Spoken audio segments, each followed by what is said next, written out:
नमस्ते दोस्तों, आप सभी का स्वागत है आपके अपने YouTube चैनल आओ सीखे में।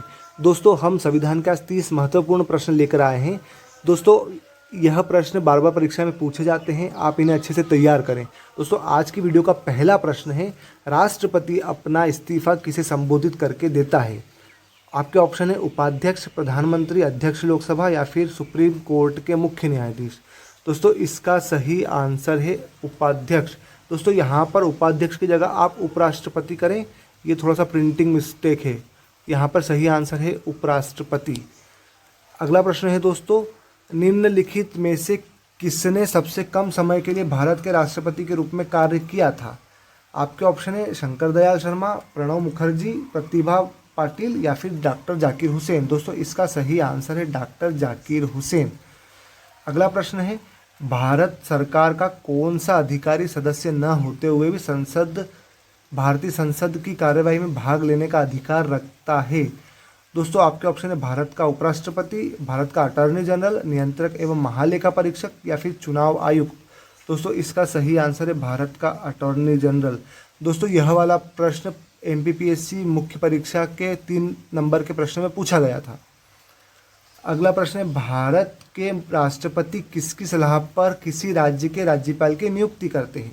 आपके ऑप्शन है भारत के मुख्य न्यायाधीश, राज्य के मुख्यमंत्री, भारत के प्रधानमंत्री या फिर भारत के उपराष्ट्रपति। दोस्तों, इसका सही आंसर है भारत के प्रधानमंत्री। अगला प्रश्न है, निम्नलिखित में से कौन भारत के राष्ट्रपति के रूप में निर्विरोध चुने गए थे? आपके ऑप्शन है डॉक्टर राजेंद्र प्रसाद, नीलम संजीव रेड्डी, ज्ञानी जैल सिंह या फिर प्रतिभा पाटिल। दोस्तों, इसका सही आंसर है नीलम संजीव रेड्डी। अगला प्रश्न है, राज्यसभा के सदस्यों के लिए न्यूनतम आय खाली स्थान है न्यूनतम आयु। दोस्तों, आपके ऑप्शन है 25 वर्ष, 21 वर्ष, 30 वर्ष या फिर 35 वर्ष। दोस्तों, इसका सही आंसर है 30 वर्ष।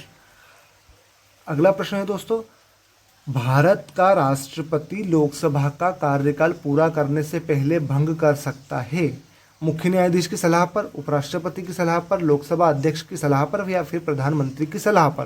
दोस्तों, इसका सही आंसर है प्रधानमंत्री की सलाह पर। अगला प्रश्न है, संघीय संसद की संयुक्त बैठक किस लिए बुलाई जा सकती है? राष्ट्रपति के विशेष अभिभाषण हेतु, राष्ट्रपति के वार्षिक अभिभाषण हेतु, राष्ट्रपति द्वारा राष्ट्रीय महत्व के प्रासंगिक संदेश हेतु, किसी गैर वित्तीय विधेयक पर दोनों सदनों के में गतिरोध के समाधान हेतु। दोस्तों, इसका सही आंसर है किसी गैर वित्तीय विधेयक पर दोनों सदनों में गतिरोध के समाधान हेतु।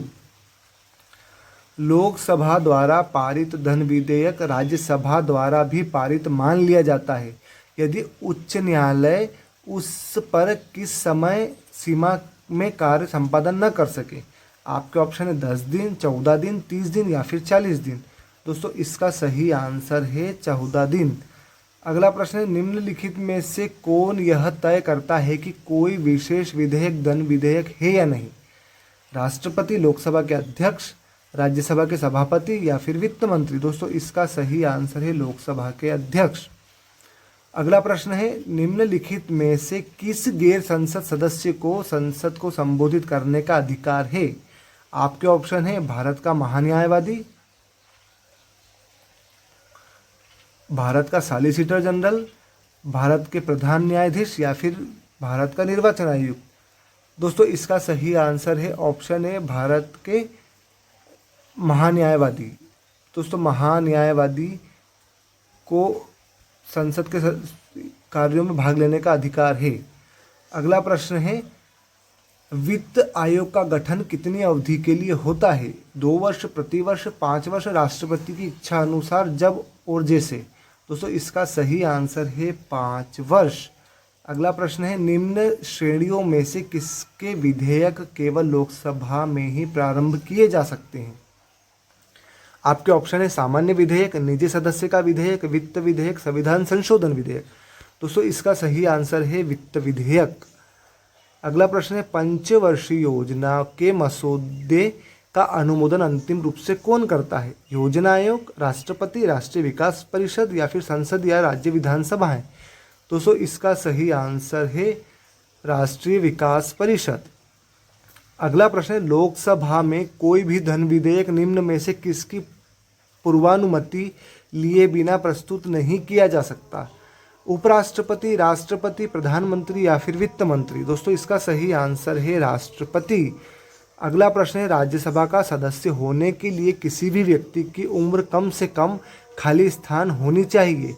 18 वर्ष, 30 वर्ष, 36 वर्ष या फिर 24 वर्ष? दोस्तों इसका सही आंसर है 30 वर्ष। अगला प्रश्न है, भारत के किस राज्य ने सबसे ज़्यादा प्रधानमंत्री दिए हैं? महाराष्ट्र, उत्तर प्रदेश, बिहार या फिर गुजरात? दोस्तों इसका सही आंसर है गुजरात। दोस्तों यहाँ पर उप प्रधानमंत्री करिएगा, थोड़ी सी पढ़ने में गलती हुई है। सब भारत के किस राज्य ने सबसे ज़्यादा उप प्रधानमंत्री दिए हैं? दोस्तों सही आंसर है गुजरात। अगला प्रश्न है, जब न तो अध्यक्ष और न ही उपाध्यक्ष उपस्थित हो तब लोकसभा की अध्यक्षता निम्नलिखित में से कौन करता है? राष्ट्रपति द्वारा नामित कोई सदस्य, उस समय उपस्थित सांसदों द्वारा चुना गया कोई सदस्य, लोकसभा के अध्यक्ष द्वारा रखे गए सभापतियों के पैनल में से कोई सदस्य, उपस्थित वयोवृद्ध ज्येष्ठ सदस्य? दोस्तों इसका सही आंसर है लोकसभा के अध्यक्ष द्वारा रखे गए सभापतियों के पैनल में से कोई सदस्य। अगला प्रश्न है, निम्नलिखित में से किसके संबंध में राज्यसभा को लोकसभा के अपेक्षाकृत अधिक अधिकार प्राप्त हैं? धन विधेयक, धनेतर विधेयक, नई अखिल भारतीय सेवाओं का गठन करना, संविधान संशोधन? दोस्तों इसका सही आंसर है नई अखिल भारतीय सेवाओं का गठन करना। अगला प्रश्न है, राज्यसभा में निर्वाचित सदस्यों की अधिकतम संख्या कितनी है? 250, 238, 245 या फिर 248? दोस्तों इसका सही आंसर है 238। दोस्तों यहाँ पे निर्वाचित सदस्य की संख्या पूछी है उसने, तो इसका सही आंसर है 238।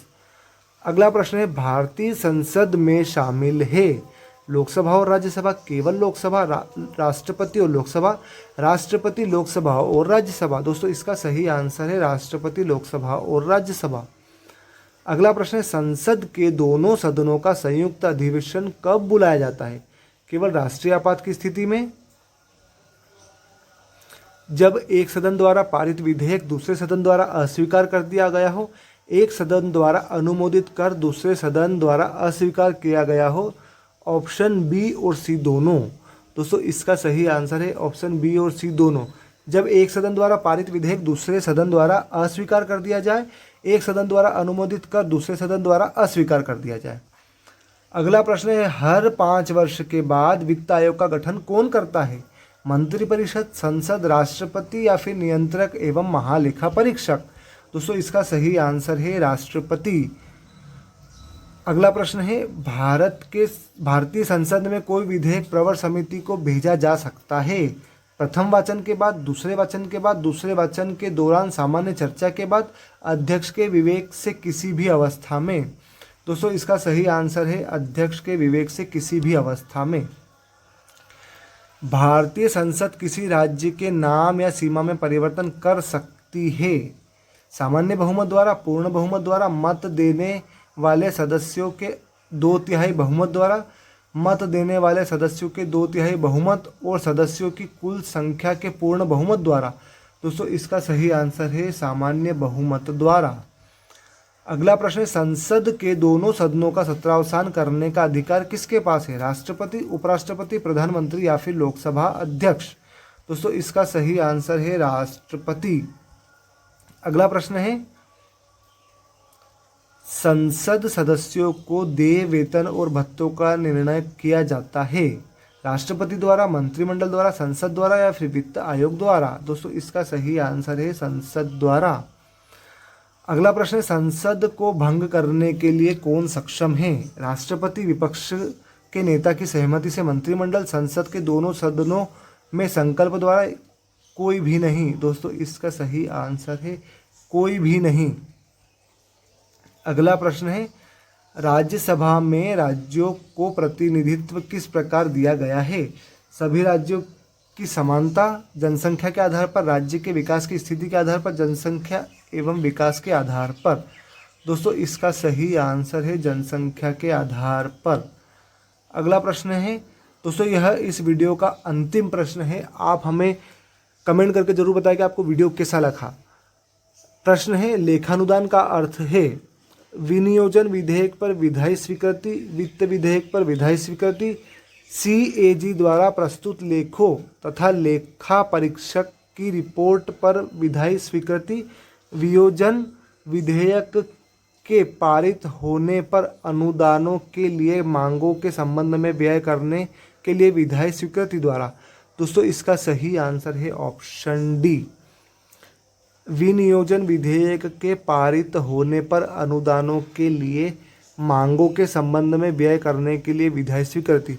दोस्तों आपको हमारा वीडियो कैसा लगा हमें कमेंट करके बताएं। आप हमारा चैनल सब्सक्राइब करें, वीडियो को लाइक करें, अपने दोस्तों के साथ शेयर करें ताकि इसी तरह की वीडियो बनाने के लिए हम प्रेरित हो सकें। धन्यवाद दोस्तों।